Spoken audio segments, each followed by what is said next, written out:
Першае пытанне на парадку дня – капітальны рамонт. Новы дах, утепленыя сцены, поўная замена камунікацый, добраўпарадкаванне.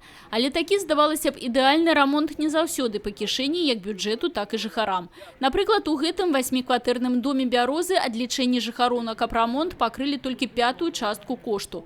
Падыходзіць па-гаспадарску і жыць па сродках, заклікае кіраўнікоў Анатоль Ліс. У наступным годзе фінансаванне застанецца на ўзроўні гэтага – 22 мільёны рублёў. Імі трэба распарадзіцца разумна, кажа кіраўнік вобласці. Бо толькі ў Бярозаўскім раёне 70% жылля старэйшае за 30 гадоў. Сёння нельга выключаць і ўдзел у рамонце і саміх жыхароў, бо 90% жылля ў рэгіёне прыватызавана. Это принципиальный вопрос. Сегодня люди хотят жить в своих квартирах, выкупили их, да? А участвовать в капремонте они не хотят.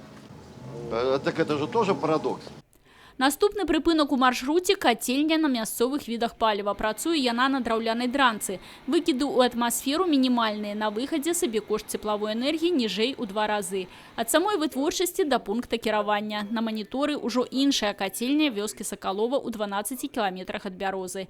Яе працай дыстанцыйна кіруе 1 чалавек. Сёння 10 кацельняў з 38 у Бярозаўскім раёне працуюць у аўтаматычным рэжыме. Гаворачы аб якасці і даступнасці паслуг ЖКХ, удзельнікі пасяджэння абмеркавалі працу службы 115, якая ўжо практычна год дзейнічае па ўсёй вобласці. Больш за 40 000 зваротаў прыняла гарачая лінія.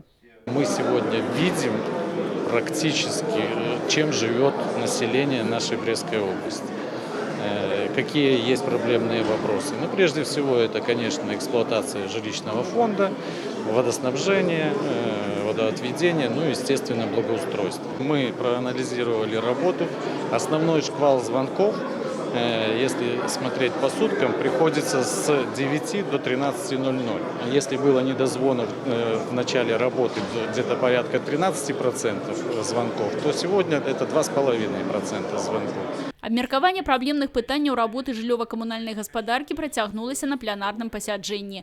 Вобласць сёння недавыконвае план па капітальным рамонце жылля. Ёсць пытанні і са зборам і нарыхтоўкай другасных матэрыяльных рэсурсаў, адзначае кіраўнік рэгіёна.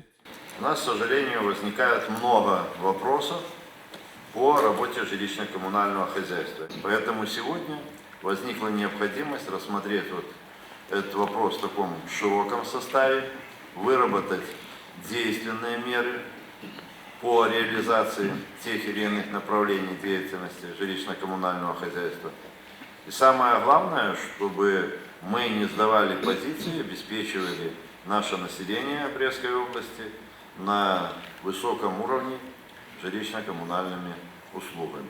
Асобна на пасяджэнні разгледзелі гатоўнасць вобласці да новага ацяпляльнага сезона. Распараджэнне аб яго пачатку Анатоль Ліс падпісаў напярэдадні. Цяпло ўжо пачало паступаць у сацыяльныя аб'екты. Крысціна Пратасавіцкая, Людміла Салдзіна, Александр Сівіцкі, тэлерадыёкампанія «Брест».